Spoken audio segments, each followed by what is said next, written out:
దర్శనం కంప్లీట్ చేసుకొని బయటకు వచ్చేసాము. అన్నీ అక్కడ ద్వారకామాయి చూసాము, చూసాము, టెంపుల్ అంతా అయిపోయింది. సో ఇప్పుడు కొత్తగా సాయి తీర్థం పెట్టారంట. ఇక్కడ నుంచి ఒక 2 కిలోమీటర్స్ ఉంటుంది. సో ఇప్పుడు అక్కడికి వెళ్ళడానికి ఆటో. సో సాయి తీర్థకి అయితే వచ్చేసాము. ఎంత బాగుందంటే బయట నుంచి అపీరియన్స్. టికెట్స్ అయితే తీసుకున్నాము. టికెట్ వచ్చి ఈచ్ పర్సన్కి 530 రూపీస్. సో షో ఇంకా లేజర్ షో ఇంకొక ఏదో ఉంది షో, అది ఇంకా స్టార్ట్ అవ్వలేదు. 580 రూపీస్ది కూడా ఉంది. బట్ దానిలో ఇంక్లూడెడ్ ఏదో ఫుడ్ ఇస్తారంట, కానీ ఆఫ్టర్నూనే అయిపోయినాయంట. సో ఈలోపు షో స్టార్ట్ అయ్యేలోపు ఏదైనా తిందామని చెప్పి తీసుకుంటున్నాము. ఎంట్రన్స్ అయితే అదిరిపోయింది, చాలా బాగుంది కదా, ఎంత బాగుందో. ఇక్కడ బాబా ఫోటో పెట్టారు, ఆ పక్కన అదంతా చాలా బాగుంది లుక్ అయితే. ఇప్పుడే ఒక ఫోటో కూడా తీసుకున్నాము. సో బ్యాక్ సైడ్ ఆపోజిట్లో ఏదో ఉంది, దీని పేరు ఏదో మర్చిపోయాను. వాటర్కి సంబంధించిన వాటర్ పార్క్ పోయాం. ఎంటర్ అవ్వగానే చేతికి ట్యాగ్ వేశారు. లోపలంతా ఇట్లాగా స్టాల్స్ ఉన్నాయి. అంబియన్స్ అయితే బాగుంది, చూడాలి. ఫౌంటైన్ కూడా ఉంది, షాప్స్ ఉన్నాయి. ఎండ్ అయితే గట్టిగా ఉంది. ఇప్పుడు మనం సాయి తీర్థలో ఫస్ట్ స్క్రీనింగ్కి అయితే ఎంటర్ అయిపోయాం. ఇది టెంపుల్స్ ఆఫ్ ఇండియా. ఇందులో మనం ఒక చిన్న ట్రైన్ లాంటి దాంట్లో ట్రావెల్ చేస్తూ ఉంటాం. మనకి వెళ్తూ ఉంటే ఒక వాయిస్ ఓవర్తో పాటు ఇట్లా ప్లేసెస్ అన్నీ చూపిస్తూ ఉంటారు. ఇక్కడ ఇండియాలో ఉన్న ఫేమస్ టెంపుల్స్ అన్నీ కవర్ చేశారు, వాటి ఇంపార్టెన్స్ అన్నీ చెప్పారు. హిందీలో అయితే వాయిస్ ఓవర్ వచ్చింది. అంతా స్పీకర్స్ అవి ఉన్నాయి. ఎక్కడైతే టెంపుల్ వస్తుందో అక్కడ ఒక 1 మినిట్ అలా మనది ఆగుతుంది. చూసాక మళ్ళీ మనకి నెక్స్ట్ हर साल यहाँ कृष्ण जन्म का उत्सव बड़े धूमधाम से मनाया जाता है। सदियों से लाखों करोड़ों लोग आषाढ़ी आदि के दिन भगवान के दर्शन के लिए महाराष्ट्र के पंडित को पहुंचते हैं। भगवान कृष्ण की इस बारी को कौन नहीं जानता। 800 साल पुराने मंदिर भक्त की भक्ति कर रही है और ये रोज 15,000 से भी अधिक भक्त आते हैं।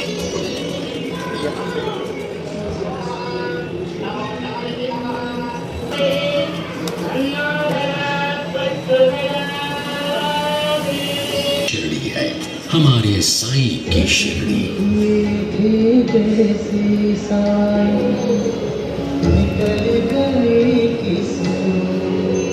టెంపుల్స్ ఆఫ్ ఇండియా అయిపోయాక జైంట్ స్క్రీన్కి అయితే వచ్చేసాం. ఇక్కడ సాయిబాబా చరిత్ర గురించి మనకి స్క్రీన్ వేశారు. సేమ్ ఇది ఒక థియేటరే, మన మూవీ థియేటర్ ఎలా ఉంటుందో ఇది కూడా అలానే ఉంది. 45 మినిట్స్ షో అయితే వేశారు. బాబా గురించి ఎవరికైనా తెలియకపోతే ఈ 45 మినిట్స్ షో చూస్తే చాలా క్లియర్గా తెలుస్తుంది. సబ్ టైటిల్స్ చూసినట్టయితే ఇంగ్లీష్ అండ్ తెలుగులో ఇచ్చారు. ఎందుకంటే ఎక్కువ ఆంధ్ర తెలంగాణ నుండే వెళ్తారు కాబట్టి కింద సబ్ టైటిల్స్లో తెలుగు ఉంది. బయట మనం షాప్స్లో చూసినా ఎక్కడ చూసినా ఎక్కువ తెలుగునే కనిపిస్తుంది. మహారాష్ట్ర వెళ్ళిన ఫీల్ అయితే కాకుండా మనం ఆంధ్ర తెలంగాణలో ఉన్నట్టే అనిపిస్తూ ఉంటుంది అక్కడ. ఇప్పుడే జైంట్ స్క్రీన్ అయితే అయిపోయి బయటకు వచ్చాము. నెక్స్ట్ 5D ఫిలింకి వెళ్తున్నాము. దానికోసం అయితే లిఫ్ట్ కోసం వెయిట్ చేస్తున్నాము. 5D స్క్రీనింగ్కి వెళ్ళడానికి ఇదంతా ఎంట్రన్స్, అవన్నీ క్యూ లైన్స్ ఉన్నాయి. లోపల మన ట్యాగ్ చూపిస్తే వాళ్ళు అక్కడ మార్క్ చేస్తారు. సో ఇదంతా ఎంట్రన్స్, ఇలా ఉంది లోపల. ఇదేంటంటే 5D కదా, సో మనం అంతా అందులోకి వెళ్తున్నట్టు అనిపిస్తుంది. ఇక్కడ వచ్చేసి హనుమంతుడు లంకని ఎలా దహించాడు అనేది అన్నమాట. లంకా దహనము సంథింగ్ ఉంది నేమ్. 3D గ్లాసెస్ అయితే ఇచ్చారు. Do not try to get down from your chair. Our executive would reach you for any help. In case if your child is afraid of any scene during the show, Please remove ఇట్లా their ఉన్నాయి 3D మనకు goggles పడతామేమో అన్న భయం immediately. వేసినప్పుడు Please వీటిని ensure గట్టిగా to return పట్టుకోవాలి. your 3D goggles but ఈ at సాయి the తీర్థ అయితే exit చాలా gate బాగుంది. after the మీకు show. ఎలా Do అనిపిస్తుంది? share your experience and feedback over social media. This ఎలా would ఉన్నాయి help ఇప్పుడు us to చూసినా serve you better. రెండు आप सभी गेस्ट का 5D शो में स्वागत है। आपके लिए कुछ सूचनाएं हैं, कृपया ध्यान చాలా दीजिए। स्पॉन्डिलाइटिस exciting గా ఉంది. और हार्ट के पेशेंट तथा गर्भवती महिलाओं के लिए मूवेबल चेयर अलाउड नहीं है। उनके लिए सामान्य चेयर की व्यवस्था की गई है। ट्रेन లో शो के दौरान తిప్పినట్టుంది, చాలా मोबाइल का బాగుంది. इस्तेमाल न करें। ఇంకా शो సాయిబాబా के दौरान మూవీ किसी థియేటర్ को లో कुछ మూవీ समस्या है చూసినట్టు तो అనిపించింది. चेयर से ना उतरे, సో इప్పుడైతే सिर्फ 3D अपना हाथ ऊपर करें।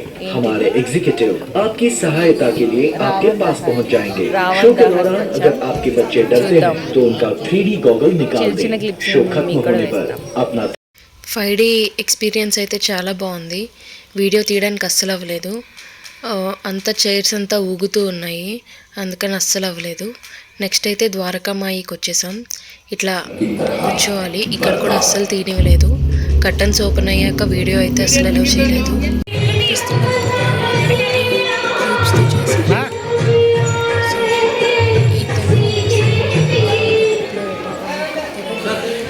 సాయి తీర్థలో ఈవినింగ్ టైమ్స్ ఇట్లా వర్క్ చేస్తారంట. అందరికీ బ్లెస్సింగ్స్ ఇస్తూ అందరితో ఫొటోస్ దిగుతూ బ్యాక్ సైడ్ బాబా విగ్రహం అయితే ఉంది. అక్కడైతే నైట్ హారతి ఇస్తారంట. మీకు ఈ వీడియో నచ్చిందనే అనుకుంటున్నాము. మీరు షిరిడీ కనుక వెళ్తే సాయి తీర్థ్ మాత్రం అస్సలు మిస్ అవ్వద్దు. వీడియో కొంచెం లెంతీగా ఉండొచ్చు, బట్ అక్కడ ఎక్స్పీరియన్స్ అంతా మీకు కూడా చూపించాలని అనుకున్నాం. మీకు కనుక ఈ వీడియో నచ్చినట్లయితే లైక్ చేయండి, షేర్ చేయండి, సబ్స్క్రైబ్ చేసుకోండి. Thanks for watching.